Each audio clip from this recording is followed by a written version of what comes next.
Un cordial saludo para todo el apostolado mundial de la Virgen de Coromoto.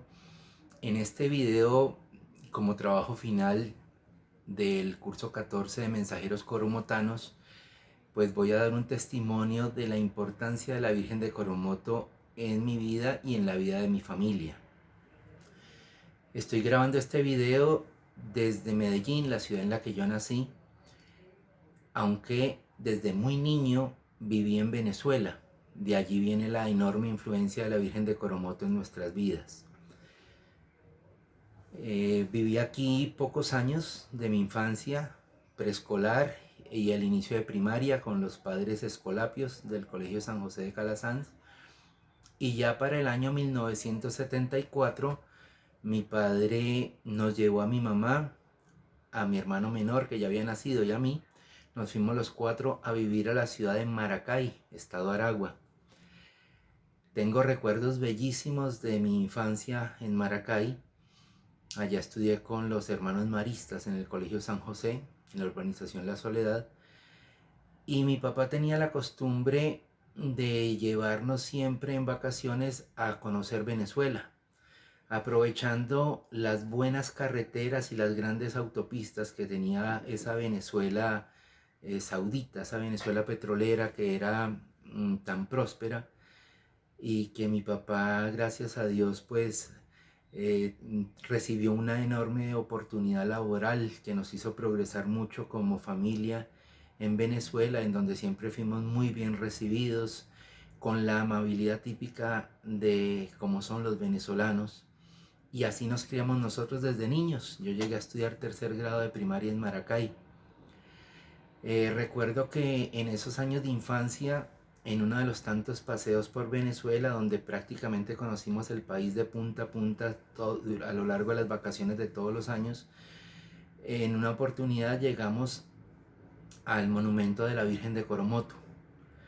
Yo en esa época, pues siendo tan niño todavía, tan joven, no tenía conocimiento de la importancia de lo que era la Virgen de Coromoto. Sí recuerdo que nos narraron algo, eh, pero realmente la historia como tal no llegué a asimilarla en esa primera visita.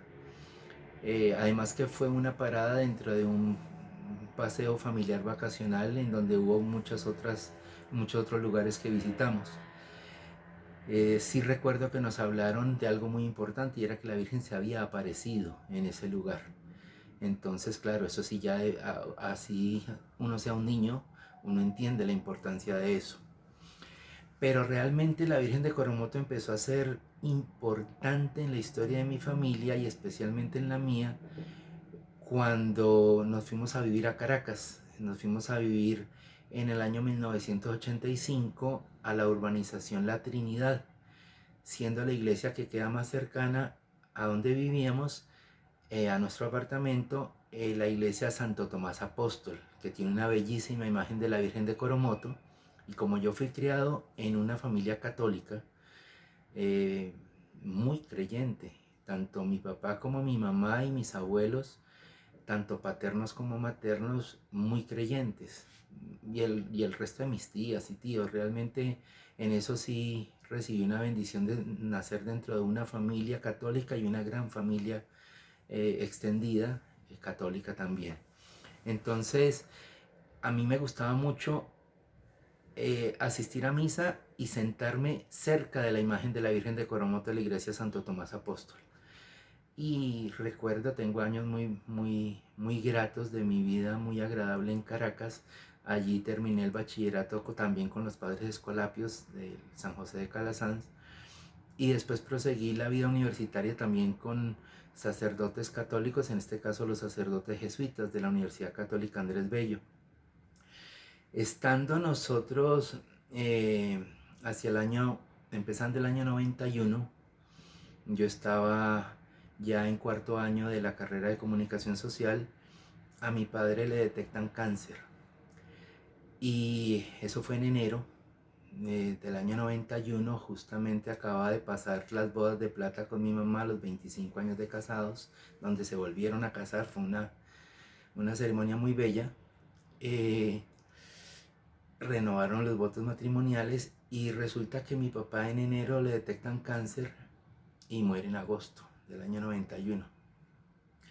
Lo habíamos trasladado rápidamente a Bogotá después de esas 2 cirugías fallidas en Caracas, en donde empeoró gravemente y se estaba buscando salvar la vida de mi padre en una tercera cirugía en Bogotá, pero él ya llegó muy deteriorado en su salud y cuando llegó a Bogotá murió la noche antes de la cirugía programada. Mi mamá y mi hermano deciden quedarse en la casa de mis abuelos porque mi abuela también ya estaba enferma de cáncer y era la mamá de mi mamá, entonces decide quedarse mi mamá cuidando a su mamá, a mi abuela. Y mi hermano menor decide quedarse acompañando a mi mamá. Yo tenía que regresar a Venezuela porque iba a empezar quinto año de la carrera. Ya era el quinto año y ese era el año que además había que hacer la tesis. Entonces, como hijo mayor tenía la responsabilidad de graduarme y empezar pronto a producir y sostener la familia. Entonces regresé y ya no teníamos el apartamento hubo que venderlo para costear las 2 primeras cirugías de mi papá y los gastos adicionales de trasladarlo a Bogotá. Entonces yo busqué rápidamente una residencia de estudiantes para que quedara cerca de la Universidad Católica Andrés Bello, sobre todo porque el cuarto y quinto año eran nocturnos, entonces me convenía estar cerca para que a la hora de la salida no tuviera que trasladarme de noche tan lejos hasta la urbanización La Trinidad.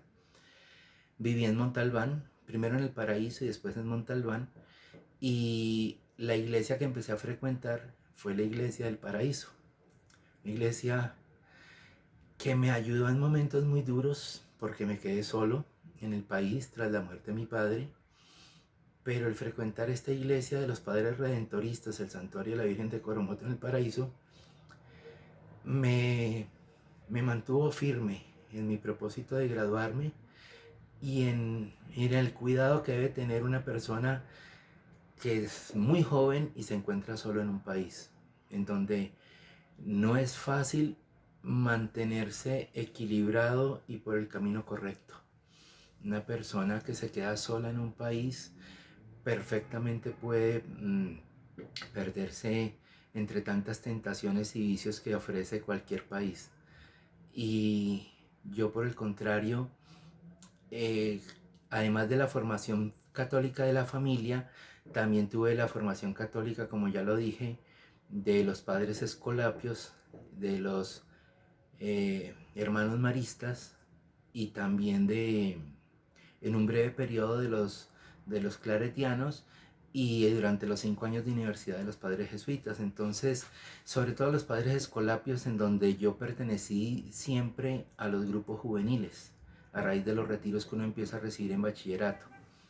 Fueron 7 años en los grupos juveniles, incluso como exalumno me mantuve muy vinculado a los grupos juveniles católicos del Colegio Calasanz, y entonces eso hacía que espontáneamente yo quisiera asistir a misa, y la iglesia a la que yo asistía en ese último periodo que viví solo era la iglesia del Santuario de la Virgen de Coromoto en el Paraíso. 4 años después mi mamá y mi hermano regresan a vivir a Venezuela en el año 95.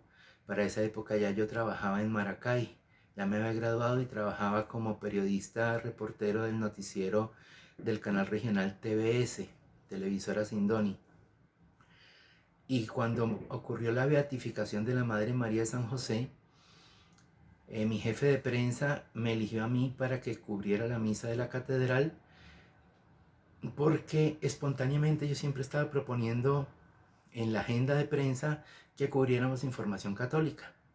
Las fuentes de periodismo eran muy variadas y la mía era el deporte. A mí me contrataron por ser el único hombre del noticiero, me asignaron los fines de semana de deporte. Entonces, mientras mis compañeras trabajaban de lunes a viernes y eventualmente algún sábado sí, un sábado no, yo trabajaba de lunes a domingo, porque los fines de semana era cuando más deportes había que cubrir. Pero como vivía solo en la ciudad, pues no tenía ningún problema en trabajar todos los días, y más bien me gustaba, me tenía entretenido y ocupado. Así que siempre estaba buscando cubrir imágenes y noticias católicas, aunque no estuvieran en la agenda de prensa. y eso hizo que me premiaran cubriendo la misa en la catedral. Ese día ocurrió algo muy especial porque fue cuando cuando la Madre María de San José se apareció, se manifestó después de la misa. Primero fue la misa en Maracay, en la catedral, ahí a 1,25 cuadras del santuario donde reposa el cuerpo incorrupto de la Madre María de San José.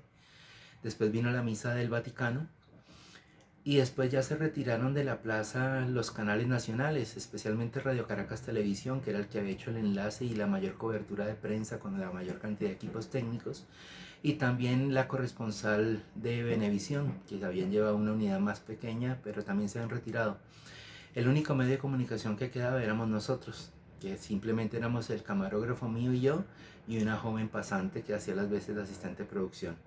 Cuando ya también nos estábamos yendo, eso era alrededor de las 2 de la mañana más o menos, y nos estábamos yendo hacia el canal, la gente empezó a arrodillarse y era porque la imagen de la Madre María San José se había manifestado de manera gigantesca y titilante en la fachada de la catedral. Esto no quedó registrado en ningún medio de comunicación nacional. Eso solamente lo registramos nosotros en el noticiero del día siguiente. Y mostramos la imagen titilante de la imagen en la fachada, no era ningún efecto de luces ni nada. Testigos fuimos solamente unas 50 personas que quedáramos allí. Y eso hizo que se despertara en mí nuevamente una enorme vocación por lo católico, que siempre la tenía presente, pero se acrecentó muchísimo. Con el paso de los años llego yo a vivir a Valencia, ya en esa época era docente universitario, y cuando llego a vivir a Valencia, llego a la urbanización El Trigal, donde en la iglesia de Nuestra Señora de la Asunción y Santa Rita hay una gran imagen de la Virgen de Coromoto, con lo cual nuevamente me ocurrió lo mismo que en Santo Tomás Apóstol en Caracas, que yo las misas las veía siempre cerca de la imagen de la Virgen de Coromoto. Elegía justamente sentarme allí adelante, cerca de la imagen de la Virgen. Me gustaba mucho ir a las misas nocturnas del domingo porque estaba el padre Marcelino Armendáriz, un santo, ya estaba muy mayor de edad, el padre Marcelino Armendáriz, un santo, y con esa ternura con que él oficiaba las misas, me gustaba mucho ir allá. Y también iba mucho a las misas del padre José María Rivolta en Hogares Crea. Y también el padre José María Rivolta tenía misas dominicales en la iglesia del Trigal. Así que la imagen de la Virgen de Coromoto siempre estuvo presente. Incluso después llegó Monseñor Roberto Cipol a las misas del Trigal, las misas dominicales. Ya el padre Marcelino había muerto y ya habían hecho cambios también de varios párrocos. Y llegó Monseñor Roberto Cipol, y entonces ya no solamente asistía a las misas dominicales, sino también iba mucho a las misas de sanación carismáticas, en donde también en Caracas iba a misas carismáticas y me gustaban mucho. Así que la Virgen de Coromoto ha sido muy importante, pero fue vital cuando nosotros regresamos aquí a Medellín, porque estando aquí en Medellín, esta imagen que me acompaña aquí atrás es la que yo pegué aquí en la puerta del closet de la habitación ocupada por mi mamá. Mi mamá llegó aquí a Medellín ya sin poder caminar, con oxígeno permanente, y solamente podíamos movilizarla en silla de ruedas, o podía movilizarla. Aquí en Medellín solamente vivimos mi mamá y yo. Originalmente llegamos en el año 2017 a Bogotá, a casa de unos familiares, mientras nos instalábamos, pero los problemas cardiopulmonares de mi mamá hicieron que rápidamente se enfermara, y ya esa altura de Bogotá no fue apta para su corazón y el frío de Bogotá no fue apto para sus pulmones, y buscamos un clima más benéfico como el de Medellín, que es una temperatura muy parecida a la de Caracas. La cuidé 1 año y medio de manera permanente en Bogotá, y durante 6 años más aquí en Medellín, también 24/7 todos los días del año. Esos 7 años y medio de cuidar a mi mamá me obligó solamente a ser un trabajador por internet. No podía dejarla sola nunca, en ningún momento del día ni de la noche. Y durante todo el tiempo que yo la cuidaba, mientras no estaba trabajando en la computadora, sino que estaba ocupado de ella y de las demás labores del hogar, preparar los alimentos, darle los alimentos, en fin, Muchas horas del día nosotros teníamos la televisión encendida en canales católicos y esos canales católicos principalmente eran TV Familia. TV Familia fue nuestro canal matriz y alternábamos también con otros canales católicos que ya veíamos desde Venezuela, el canal de la Madre Angélica, EWTN, y otro que ya veíamos también por internet desde Venezuela llamado Televid, un canal católico de aquí de Medellín. Esos eran nuestros principales canales.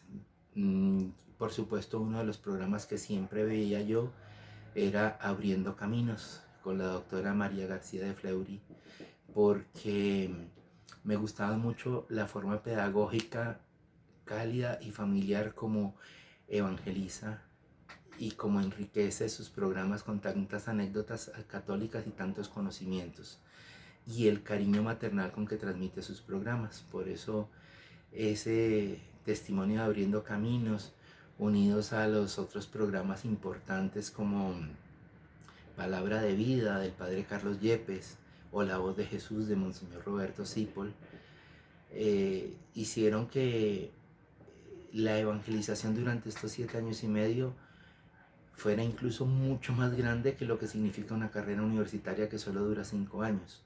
7 años y medio de evangelización permanente, diaria, en donde durante estos 7 años y medio también siempre veíamos las misas, todos los días, a las 6 de la tarde. Principalmente las misas de TV Familia cuando eran con el padre Enrique Llanes. El padre Enrique Llanes, aunque no lo conocemos en persona, es un sacerdote muy cercano a mi familia, a mi mamá y a mí especialmente, que veíamos sus misas. Al igual que el padre Carlos Yepes, a quien sí tuvimos la fortuna de conocer en persona y que vino a bendecir este apartamento, a visitar a mi mamá y a visitarme a mí, y bendijo este apartamento. Y también de Televida, al padre Carlos Andrés Montoya, quien también vino a bendecir este apartamento, y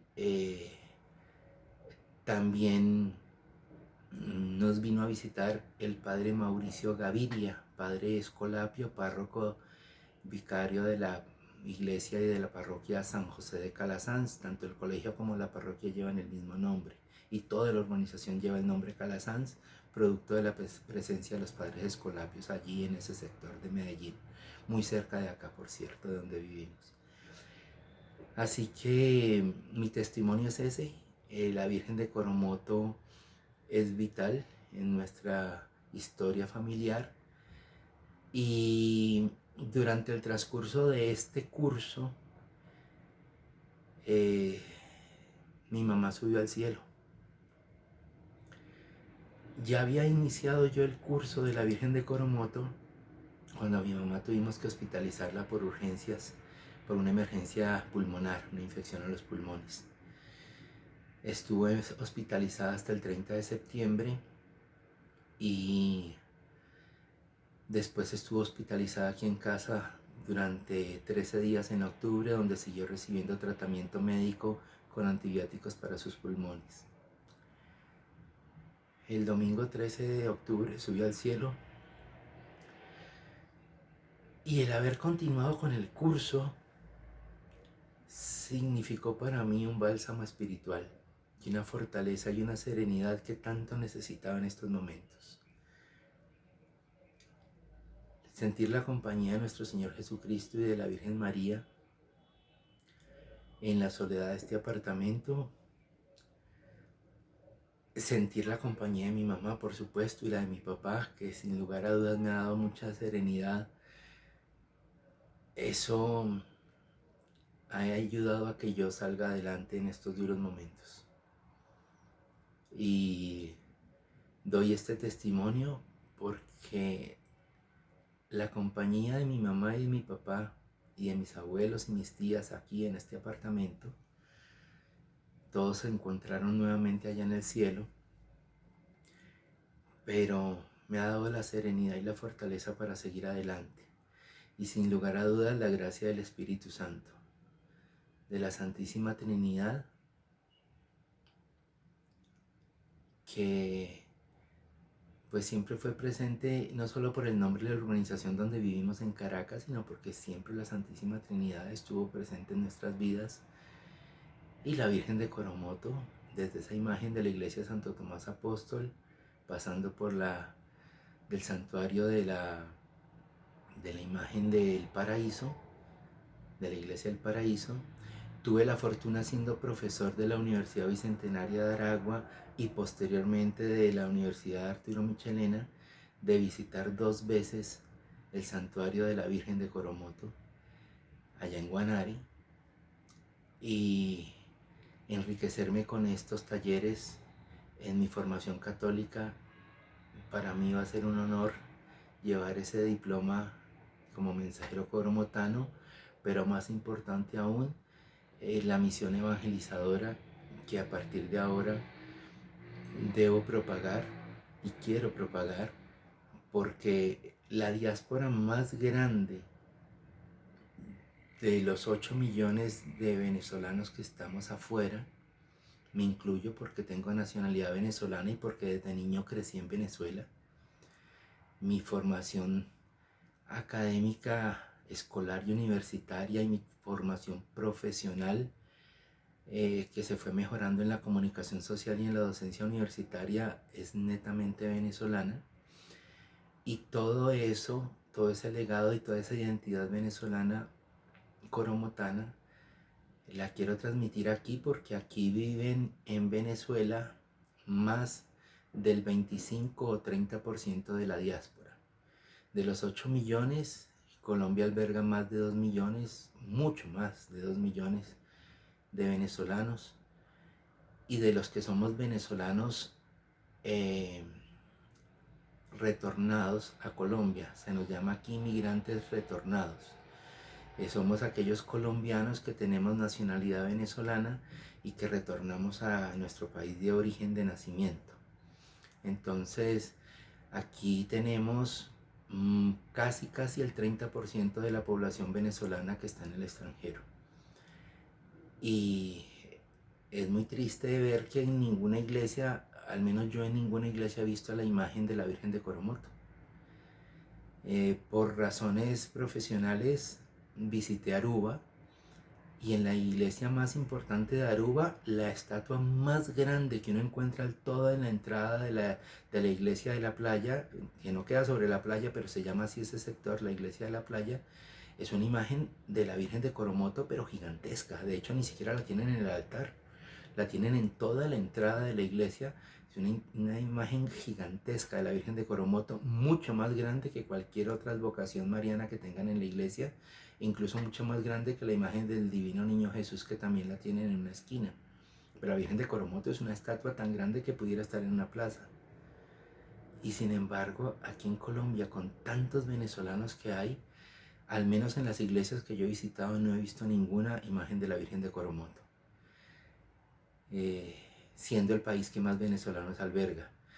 Por consiguiente, pienso que sería vital tener la Virgen de Coromoto en cada una de las parroquias importantes de Medellín, porque Medellín es la capital católica de Colombia. Tiene más del doble de seminaristas y sacerdotes que cualquier otra ciudad del país, incluyendo más que en Bogotá o Cali, que son las otras 2 ciudades grandes del país. Entonces, realmente esta es la capital católica, es donde el Papa Francisco eligió su charla más importante en su visita del año 2017, 2018, ya no recuerdo exactamente en qué fecha vino el Papa Francisco. Fue en el 2017, sí, en 2017, segundo semestre. Estábamos nosotros recién llegados de Venezuela. Y en esa visita del 2017 eligió su charla más importante acá, porque fue la reunión con todo el clero. La gran cantidad de seminaristas y sacerdotes y comunidades religiosas de Colombia se hizo aquí en Medellín, capital católica del país. Y sin embargo acá no hay una iglesia que sea dedicada a la advocación de la Virgen de Coromoto, y ni siquiera he visto estatuas de la Virgen de Coromoto en ninguna iglesia, aunque claro, por ser cuidador permanente de mi mamá, la verdad es que yo tampoco tuve la libertad de salir a recorrer y a pasear por todos los lugares de Medellín. No conozco todas las parroquias, pero no tengo conocimiento que exista ninguna dedicada a la Virgen de Coromoto. Para terminar este testimonio quisiera resaltar que estos cursos personalizados son vitales para la formación pedagógica como mensajeros coromotanos,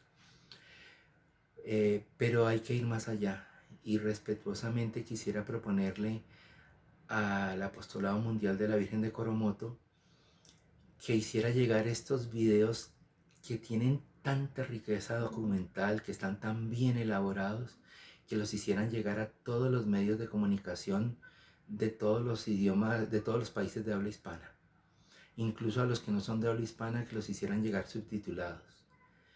Porque primero va perfectamente encaminado con el perfil de cualquier canal católico, y son muchos los canales católicos en habla hispana y en otros idiomas que existen en todos los lugares del planeta. ¿Cuántos canales católicos no debe haber? Nada más los de habla hispana deben ser aproximadamente unos 30. Calculo yo, por la cantidad de países de habla hispana que existen en el planeta. Pero es que además de WTN está en muchos idiomas en todos los continentes. Perfectamente estos documentales pueden hacer parte de la programación de WTN, de Televid, de Cristovisión y obviamente de TV Familia, en donde ya la profesora María García ya está con Abriendo Caminos. Perfectamente estos documentales también podrían hacer parte de la programación continua de TV Familia, pero no limitarse solo a TV Familia, llevarla a todos los canales católicos, incluso a los que no son católicos, porque uno ve tantas blasfemias y tantas mentiras en programas y en documentales tan perfectamente estructurados en History Channel y en Discovery Channel, en donde veladamente, ocultamente, hacen aparecer como si fueran programas católicos, pero en el fondo lo que están es distorsionando la vida de nuestro Señor Jesucristo, de nuestra Santísima Virgen María. Realmente la intención oculta de esos programas es deformar, negar la virginidad de la Virgen María, negar la santidad de la vida de nuestro Señor Jesucristo y de la misión de la Iglesia Católica, que hace falta que a esos canales lleguen programas documentales con tanto nivel de investigación y profundidad como los 5 talleres que vimos acá. Y ojalá esos canales que tienen público no necesariamente católico pudieran ser evangelizados con estos 5 documentales. Y si los canales no abren las puertas, pues la vía más directa es subirla a YouTube, que los mensajeros coromotanos suban en sus canales oficiales estos 5 documentales para que estén en el acceso de todo el público y para que pudieran servir de evangelización en todos los colegios y liceos, no solo de Venezuela, sino de todos los países de habla hispana.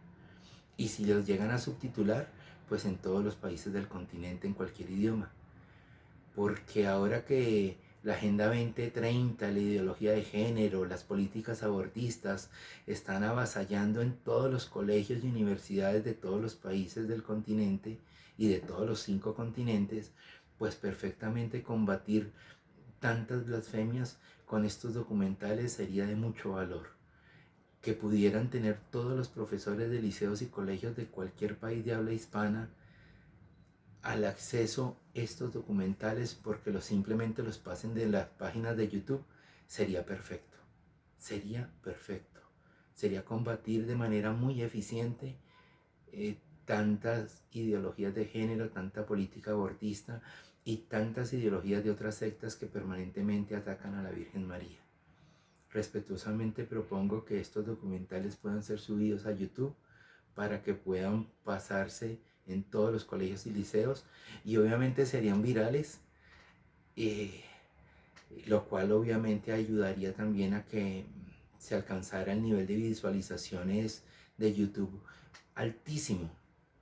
Y yo sé que ustedes no cobran por este apostolado tan noble y tan bello que hacen, pero perfectamente los niveles de visualización harían que se monetizara por YouTube rápidamente estos videos, y obviamente eso permitiría tener ingresos para poder edificar muchas imágenes de la Virgen de Coromoto y y trasladarla a plazas públicas, a museos, es decir, reinvertir esos ingresos en la misma evangelización de la Virgen de Coromoto, que ya lo hacen de manera aparte del apostolado. Hay alguien que se ha dedicado a hacer retablos y eso se lo agradecemos, porque obviamente que lleguen tantos retablos a tantas parroquias es muy importante, pero también hacen falta esculturas, imágenes que lleguen a iglesias, que lleguen a museos, que lleguen a colegios, que lleguen a liceos,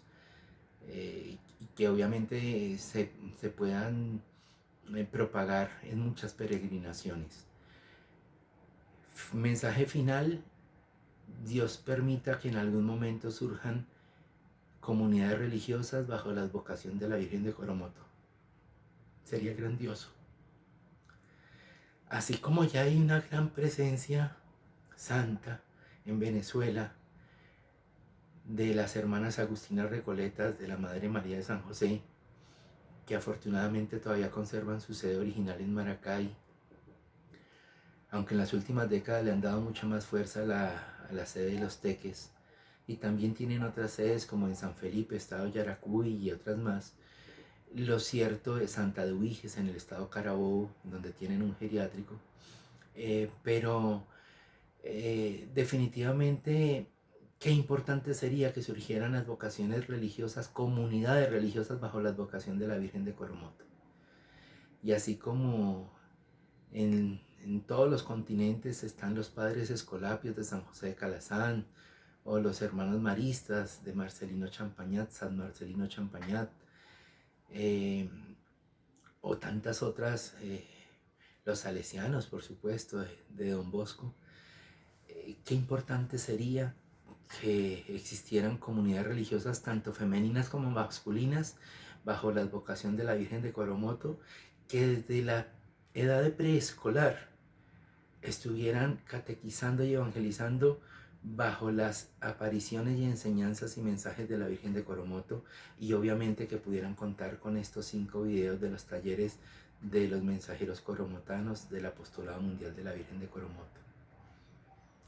Ojalá se pudiera evangelizar muy pronto con este material tan valioso, y que obviamente se invite a tomar el taller, porque no basta ver el video, es necesario tener esta formación de los talleres, porque el compromiso individual que uno adquiere al ver los 5 talleres se refuerza mucho, y no solamente es el mensaje de los videos, sino también el mensaje que uno va tomando apuntes y después haciendo este trabajo final.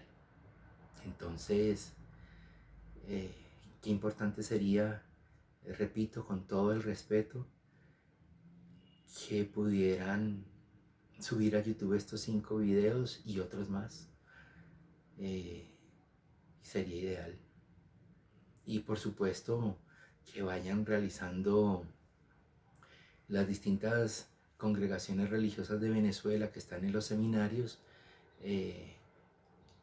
la propagación de del mensaje de estos 5 videos, que independientemente a qué congregación pertenezcan, vayan pasando a sus formandos, tanto mujeres como hombres, que se están formando como hermanas religiosas, como monjas, o como frailes, o como seminaristas para ser sacerdotes, que vayan viendo estos videos en su formación, que los incorporen a sus clases regulares, para que el día de mañana también sean mensajeros coromotanos, formadores de laicos y de parroquias verdaderamente coromotanas. Que Dios y la Virgen de Coromoto sigan bendiciendo este noble apostolado. Muchas gracias.